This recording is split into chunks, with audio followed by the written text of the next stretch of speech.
What's up everyone, Elmi here. Now, the one movie that everybody just had to see this past weekend was The Batman.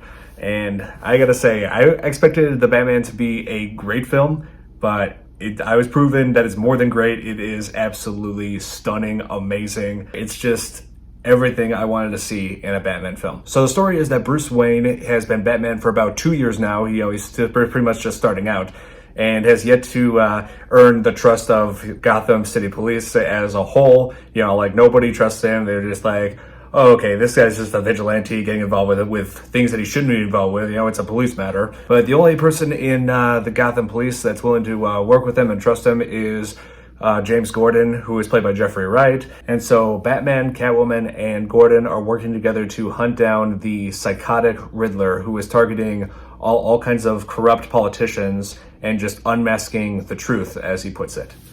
The truth behind the corruption of Gotham City. Now, one of the main things that I loved about this when I first heard about the Batman is the cast. Robert Pattinson as Batman and Zoe Kravitz as Catwoman. Everybody in this film played their part absolutely beautifully. Robert Pattinson played a amazing version of Batman. He practically spent much more time as Batman than Bruce Wayne. It wasn't like the whole social and the whole playboy style kind of Bruce Wayne that we've seen multiple times in the previous versions. Now this one, he's like more traumatized and broken, still trying to figure out what it means to be the Batman that Gotham needs him to be. And I can safely say that Robert Pattinson played the kind of Batman that we needed him to be. He absolutely nailed this role.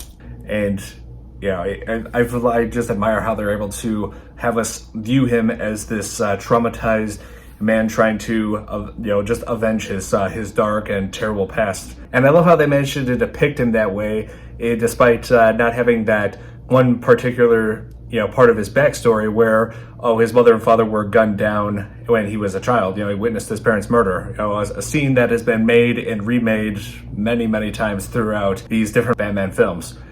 They did an amazing job depicting Gotham as, the city as just this crime-ridden, gloomy, just worst possible place to live. That's basically a city for criminals being run by criminals that people have very little hope for. They depicted this time and time again throughout all the different movies and the video games, that Gotham is like the worst possible place to be. But it's still Bruce Wayne's home, and he's trying to do what he can to maintain hope that he can make a difference in the city, that he can bring justice where there is none. And aside from Batman and Catwoman, those performances, there were other performances that I was absolutely blown away by such as Colin Farrell's performance as Penguin. If anything, it just shows you just how much of an amazing actor he is, actually able to mold himself into the character. Like, really, when I first saw him in that film, I couldn't even recognize him, with all the makeup, and his voice was different. I was just like, wow, that's actually Colin Farrell. He really nailed it, playing a villain in this film. But Paul Dano's performance as the Riddler is what really, this was the most amazing villain performance I have seen in a Batman film since Heath Ledger's Joker in The Dark Knight. They basically gave the Riddler that kind of treatment, just made him this darker, more menacing than he's ever been.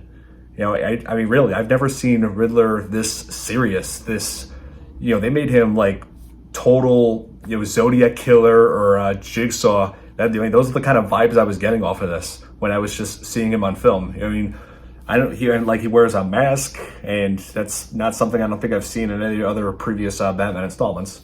Thinking back to Batman Forever, the last time where Riddler has been shown in a live-action film, where he was played by Jim Carrey. And I look at that and I'm just like, wow, what a major difference. He's gone from being played by the comical Jim Carrey that we know and love to a much more serious and menacing villain.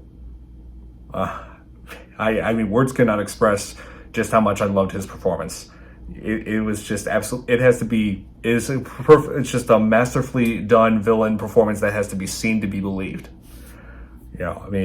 whenever you see him on camera, when you see him in these scenes, just toying with Batman, leaving behind notes and these riddles, and it just makes you like, wow, this is a version of Riddler that seriously means business. This is a film that I expected this to be very action-packed and very just dramatic, and I gotta say, this did not disappoint with this very dramatic and thrilling crime noir approach that they have taken, that Matt Reeves has taken.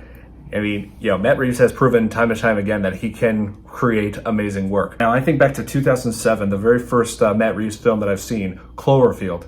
I saw that. I remember seeing that thinking, wow, this Matt Reeves guy, he really knows how to make movies. And time again, he's proven that he knows what he's doing. And this is another prime example of just what a creative genius he really is. I truly give Matt Reeves credit for just bringing this grim, menacing, and yet thrilling vision of Batman to life. So I give the Batman a 9.5 out of 10.